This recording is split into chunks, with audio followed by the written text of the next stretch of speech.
Hello guys, आपका स्वागत है मेरे यूट्यूब चैनल ओनली स्टडी में। आज हम आपके लिए लाए एक और नया वीडियो जिसमें हमारा टॉपिक रहेगा ब्लड। ब्लड को देखिए हम हिंदी में कहते हैं खून और रुधिर और रक्त, तथा संस्कृत में क्या कहते हैं, लहू। ब्लड को संस्कृत में कहते हैं लहू। देखिए, जो जीव विज्ञान की शाखा में ब्लड का अध्ययन होता है उसे हम हेमेटोलॉजी कहते हैं।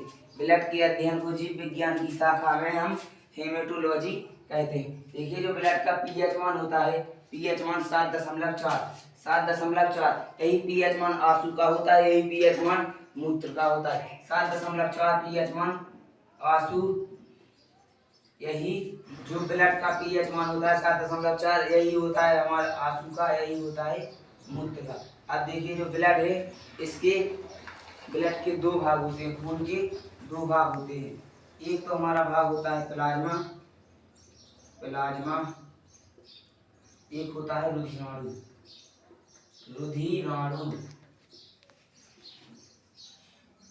ब्लड के दो भाग यानी कि खून के दो भाग होते हैं, प्लाज्मा और रुधिराणु। प्लाज्मा किसे कहते हैं?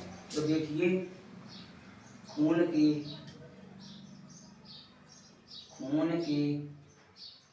छने हुए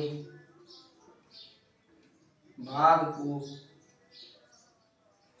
को क्या कहते हैं? प्लाज्मा। जिसमें क्या नहीं होती है? आरबीसी नहीं होती है। ब्लड में आरबीसी नहीं होती है। रुधिराणु में देखिए, रुधिराणु के कितने पार्ट होते हैं?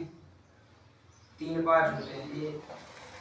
एक होता है हमारा आरबीसी यानी कि लाल रुधिर कणिका, रेड ब्लड कॉर्पसेल्स आरबीसीएस, और दूसरा होता है डब्ल्यूबीसीएस। तीसरा होता है हमारा प्लेटलेट्स। अब देखिए, जो प्लाज्मा होती है, प्लाज्मा में 2 प्रोटीनें पाई जाती है। कौन कौन सी प्रोटीन है? 2 प्रोटीनें होती हैं। प्लाज्मा में आरबीसी नहीं पाई जाती। इसमें 2 प्रोटीनें होती हैं, उनका नाम, एक का नाम है फाइब्रिनोजन, दूसरी का नाम है हमारा प्रोथ्रोम्बिन।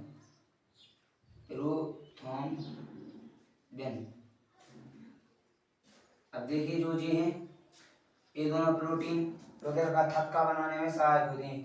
क्या करने में? रुधिर का थक्का बनाने में, रुधिर को जमाने में सहायक होती हैं। अब देखिए, हमारा हम इनको क्रम बाय क्रम पढ़ते हैं। अब हमारा देखिए, पहला आता है क्या? आरबीसी क्या है? देखिए, जो आरबीसी है, इसका वैज्ञानिक नाम होता है इरिथ्रोसाइट।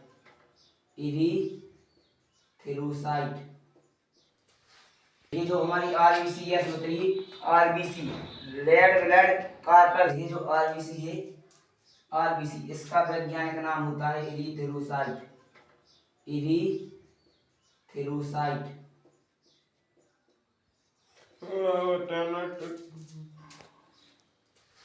ये जो हमारी आरबीसीएस होती है, आरबीसी रेड ब्लड कॉर्पस, हमारी आरबीसी होती है रेड ब्लड कॉर्पस यानी कि लाल रुधिर कणिकाएं। इसका वैज्ञानिक नाम होता है इरिथ्रोसाइट।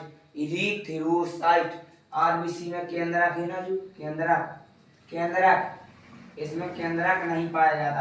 आरबीसी में केंद्रक नहीं पाया जाता। इनकी आकृति होती है गोल, होती है।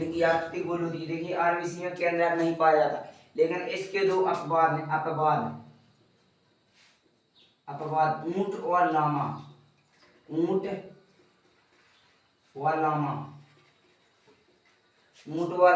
ऐसे 2 जंतु हैं जिनमें की आरबीसी में, जिनके खून की आरबीसी में केंद्रक पाया जाता है। क्या पाया जाता है? केंद्रक पाया जाता है। इन दोनों जंतुओं की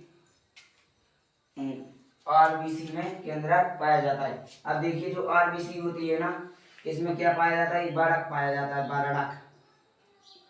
बरडक का नाम है हीमोग्लोबिन।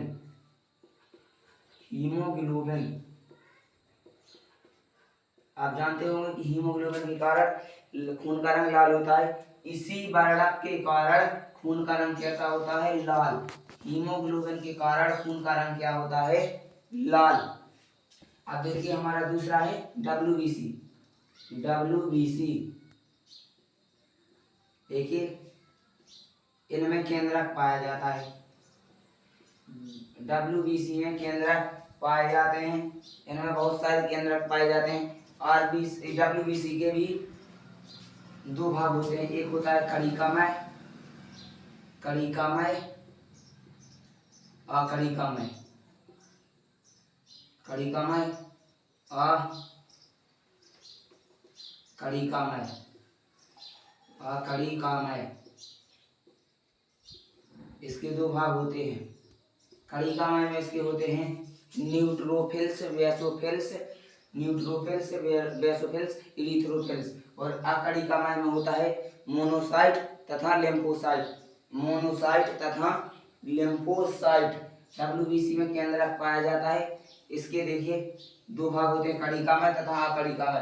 कणिकामय में के तीन भाग होते हैं, न्यूट्रोफिल्स, बेसोफिल्स, इरिथ्रोफिल्स। और अकणिकामय के दो भाग होते हैं, लिम्फोसाइट, मोनोसाइट। देखिए जो WBC होती है यह हमारे शरीर में किससे लड़ती है? रोगों से, रोगों से लड़ती है। WBC है ना, यह रोगों से लड़ती है, रोगों से लड़ती है। आपने सुना होगा प्रतिरक्षा तंत्र, प्रतिरक्षा तंत्र, प्रतिरक्षा तंत्र।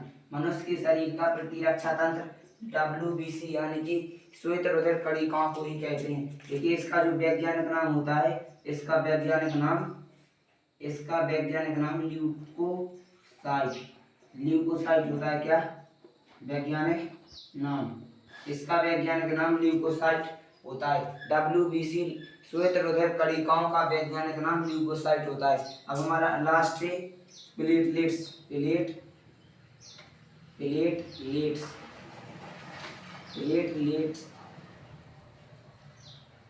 इनका वैज्ञानिक नाम होता है थ्रोम्बोसाइट, थ्रोम्बोसाइट।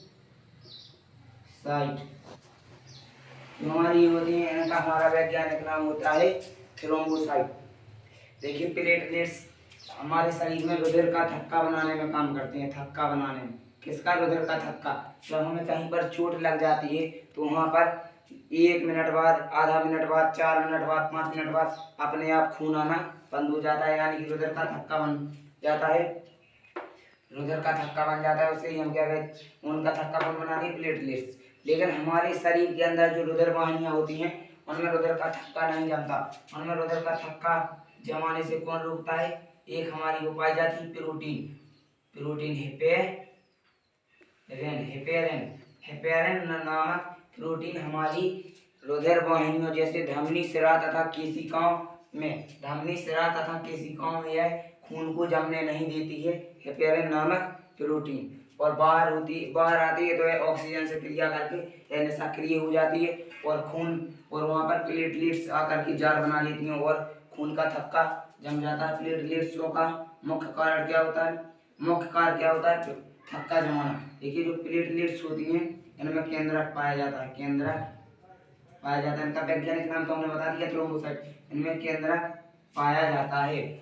इनमें इनकी आकृति कुछ ऐसी होती है, तो हेलो गाइस, मैं आशा करता हूँ आपको ये ब्लड के बारे में संपूर्ण कॉन्सेप्ट क्लियर हुआ होगा। यदि आपको अभी भी कोई डाउट है तो कमेंट बॉक्स में बताइए, मैं आपको अगले वीडियो में जरूर बताऊंगा।